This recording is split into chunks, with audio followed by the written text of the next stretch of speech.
Hi guys, welcome back to the channel Code in Minutes, and today in this video we have one more question with us. So let's see the question first.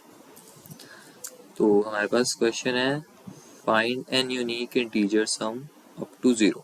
Okay, easy type problem है, easy होगी. ठीक है, तो problem क्या कहती है कि हमारे पास एक इंटीजर दिया होगा और हमें एक एरे रिटर्न करना है जिसके अंदर यूनिक इंटीजर होने चाहिए और उन सबको जब हम ऐड करें तो आंसर 0 आना चाहिए. ओके, तो मैं आपको एक बार समझा देता हूँ. ठीक है, तो क्वेश्चन ये कहता है हमारे पास हमें एक वैल्यू दी होगी n. For example n is 5. हमें 5 दिया हुआ. ठीक है, तो हमें पांच एलिमेंट्स का एक एरे बनाना है. 1 2 3 4 5. इसके अंदर 5 इंडेक्स होने चाहिए, है ना. ये कहने की कोशिश कर रहा है क्वेश्चन. और यहाँ पे जो हमारी वैल्यूज आएंगी, ठीक है, यहाँ पे जो हमारी वैल्यूज आएंगी वो जो होंगी उन सबको जब हम ऐड करेंगे तो आंसर जो हमारा होना चाहिए वो 0 आना चाहिए. आंसर जो हमारा है वो 0 आना चाहिए. ठीक है, ये कैसे आएगा. फॉर एग्जाम्पल हमें एक एरे दिया होगा, मान लो 1 2 3 4 और -10. अब इन सबको जब हम ऐड करेंगे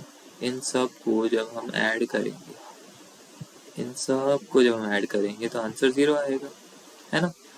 4 5 6 7 8 9 और 10 और ये -10 है, तो इन सबको ऐड करके हमारा आंसर क्या आएगा, 0 आएगा. तो हमें ऐसा कुछ एरे हमें रिटर्न करना है. वो कोई भी एरे हो सकता है. मैंने ये वाला एरे ले लिया, आप ये वाला एरे भी ले सकते हो जो इन्होंने दिया हुआ, -7 -1 1 3 4. -7 -1 और क्या है 1 3 4 1 3 एंड 4. ऐसा सा कुछ एरे भी हम रिटर्न कर सकते हैं. बिल्कुल कर सकते हैं. कोई भी एरे रिटर्न कर दो, बस हमारा कंडीशन क्या है, फुलफिल होनी चाहिए. जो सम है वो 0 आना चाहिए. ये कंडीशन हमें फुलफिल करनी है. ठीक है ना. तो मैं कुछ ऐसा सा लॉजिक लगा रहा हूँ जैसे कि मान लो मेरी n की वैल्यू है 5. है, तो ये तो हमें क्लियर है कि यहाँ पे 5 इंडेक्स होंगे, है ना. 1 2 3 4 5, मतलब 5 एरे का साइज 5 होगा, है ना. इसके अंदर अब हमें कुछ एलिमेंट्स भरने. तो मैं क्या लॉजिक लगाने की कोशिश कर रहा हूँ, मैं कर रहा हूँ कि मान लो अगर तो n की वैल्यू 1 है तो डायरेक्टली एक एरे बना दो 1 साइज का जिसके अंदर वैल्यू 0 है ना. अब मान लो केस है 2 वाला, तो मैं कहता हूँ कि एक एरे बना दो 2 साइज का, एक -1 रख दो और एक 1 रख दो, है ना भाई. और ये एरे दूसरा भी हो गया, इन दोनों का सम भी 0 आएगा. और मान लो अब 2 केसेस तो ये हो गए बेस केसेस 1 और 2 वाली. अब मान लो n अब ग्रेटर देन 2 आ गया. इस केस के अंदर हम क्या करेंगे, इस केस के अंदर मान लो 3 साइज का एरे है. तो मैं क्या करूँगा, मैं ना 0 से लूप चलाने की शुरुआत कर दूंगा.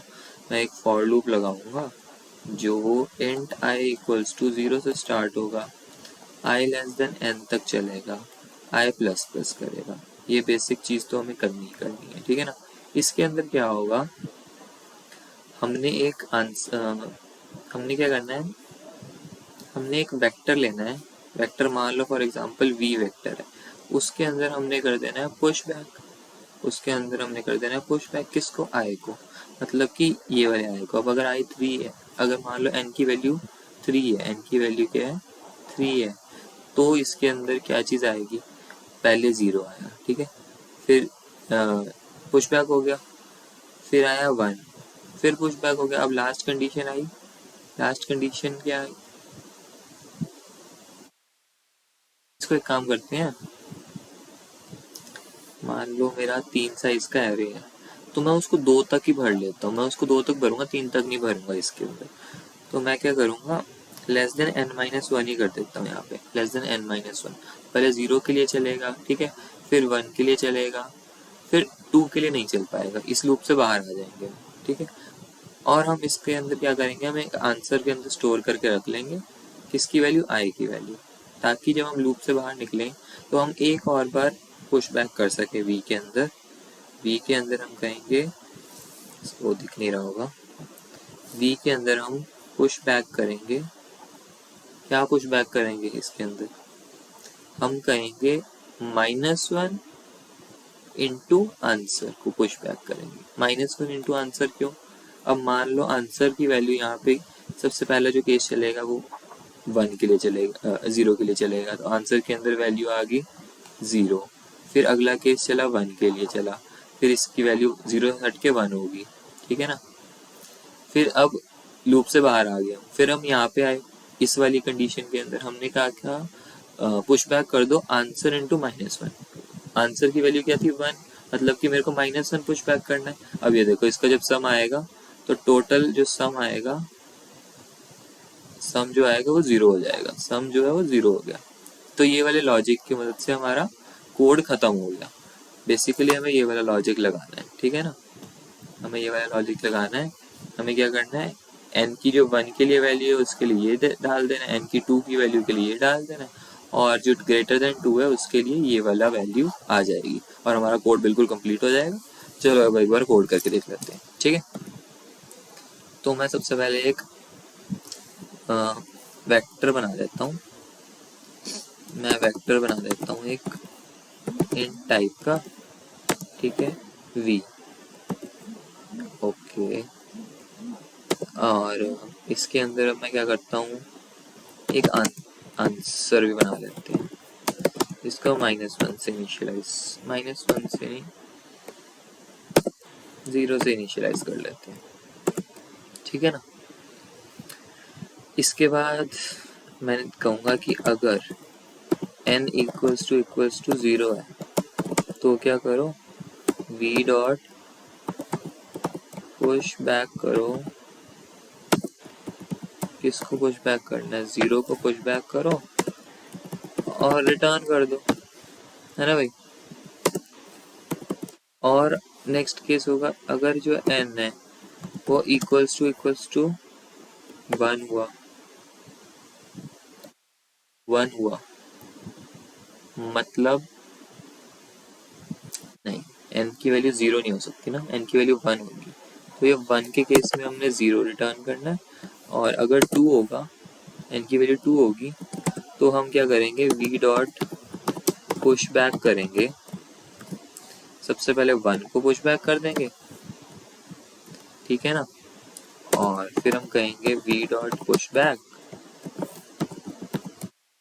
मैंने -1 को पुश बैक कर दिया, और फिर मैंने कर दिया रिटर्न, v रिटर्न करना ना, यहाँ पे भी v रिटर्न करेंगे हम, रिटर्न v, ठीक है ना। अब आ गया केस वो वाला लार्जर वाला, इन दो केस में तो अगर 1 आई है या 2 आई वैल्यू तो इसी केस में खत्म हो जाएगी। अगर ये 1 और 2 ना आई तो हमारा फॉर लूप चल पड़ेगा। फॉर लूप के अंदर मैंने जैसे बताया था आपको, 0 से शुरुआत करेंगे, आई लेस देन n-1 तक चलेगा ये, और i प्लस प्लस हो जाएगा, ठीक है ना। इसके अंदर मैंने बताया था कि v डॉट पुश बैक हम करेंगे, किसको करेंगे, i को पुश बैक कर दिया और आंसर के अंदर इसको स्टोर कर लिया, है ना। और इसके बाहर आके हमने कहा, क्या कहा, v डॉट पुश बैक कर दो, किसको, v डॉट पुश बैक कर दो -1 इंटू आंसर को, और रिटर्न कर दो v को, ठीक है ना। अब रन करके देख लेते हैं चलता है कि नहीं, क्योंकि हमारा लॉजिक तो यही बना था, ठीक है ना। तो रन तो हो गया, सबमिट भी कर लेते हैं फिर, और ये सबमिट भी हो गया, ठीक है जी, चल पड़ा है जी, हमारा कोड चल पड़ा है बहुत अच्छी तरह से, ठीक है ना। और अब चलते हैं, क्या चलते हैं कॉम्प्लेक्सिटी के ऊपर। इसकी कॉम्प्लेक्सिटी क्या होगी, कॉम्प्लेक्सिटी काफी, ठीक है जी, कॉम्प्लेक्सिटी की बात आ जाती है। अगर कॉम्प्लेक्सिटी क्या है, कॉम्प्लेक्सिटी है अगर तो मान लो n की वैल्यू, अगर मान लो n की वैल्यू 1 है तो क्या लूप चला? लूप नहीं चला, डायरेक्ट हमने वैल्यू पुट की तो O ऑफ 1 आ गई उसकी वैल्यू, इसी कॉम्प्लेक्सिटी है ना। अगर तो n की वैल्यू 2 हुई तो भी मैंने लूप नहीं चलाया तो भी O ऑफ 1 आ गई कॉम्प्लेक्सिटी, कांस्टेंट कॉम्प्लेक्सिटी हम कह रहे हैं, कांस्टेंट है ना, ये भी कांस्टेंट, ये भी कांस्टेंट है, ये भी कांस्टेंट है, ठीक है। अब जो है n अगर ग्रेटर देन 2 है, मतलब 3 4 5 6 कुछ भी हो सकता है ना, इस केस के अंदर क्या होगी, O ऑफ n कॉम्प्लेक्सिटी होगी। क्यों O ऑफ n कॉम्प्लेक्सिटी होगी? क्योंकि फॉर लूप हमारा क्या चल रहा है, फॉर लूप हमारा i 0 से लेके i लेस देन n-1 तक ही चल रहा है ना, यही इसी के अंदर जो हो रहा है वो हो रहा है ना। तो हमने क्या किया, 0 से लेके n-1 तक चलाया, मतलब क्या चलाया, वर्स्ट केस के अंदर, मतलब वर्स्ट केस के अंदर क्या होगा, इसको इसी के पीछे लिख लेते हैं यार, ओ ओ ओ ऐसा मत करो। तो मेरा वर्स्ट केस के अंदर, वर्स्ट केस के अंदर क्या हो सकता है यार, मेरे को पूरा वर्स्ट केस भी क्या, मेरे को पूरा का पूरा जो फॉर लूप है उसको ट्रैवर्स करना ही पड़ेगा। तो मैं मेरे को n-1 आइट्रेशंस करनी पड़ रही है, ठीक है। -1 जो है वो कांस्टेंट है तो उसको इग्नोर कर सकते हैं, तो हमारा टोटल n आइट्रेशंस हो रही हैं। n आइट्रेशन का मतलब क्या हुआ, बिग O ऑफ n होगी हमारी कॉम्प्लेक्सिटी, ये हमारी कॉम्प्लेक्सिटी होगी big O of n। Worst case हम लेके चलेंगे कि हमारा 1 नहीं आ रहा, 2 नहीं आ रहा, हमारा वर्स्ट केस आ रहा है, मान लो n कोई आ रहा है, तो उसके लिए हमारी कॉम्प्लेक्सिटी क्या होगी, O ऑफ n, ठीक है। This is the complexity of the code, ठीक है ना। आई होप कि आपको समझ आया होगा, कॉम्प्लेक्सिटी वाइज भी समझ आया होगा, लॉजिक वाइज भी समझ आया होगा, ठीक है। तो that's it for this video. अगर अच्छी लगी हो तो लाइक करना, शेयर करना और कमेंट करके मेरे को बताना ज़रूर कि आपको अच्छी लगी है, ठीक है ना। बाकी चैनल को शेयर कर दो यार, काफ़ी ज़्यादा सपोर्ट की ज़रूरत है आप लोगों की, ठीक है। तो that's it for this video.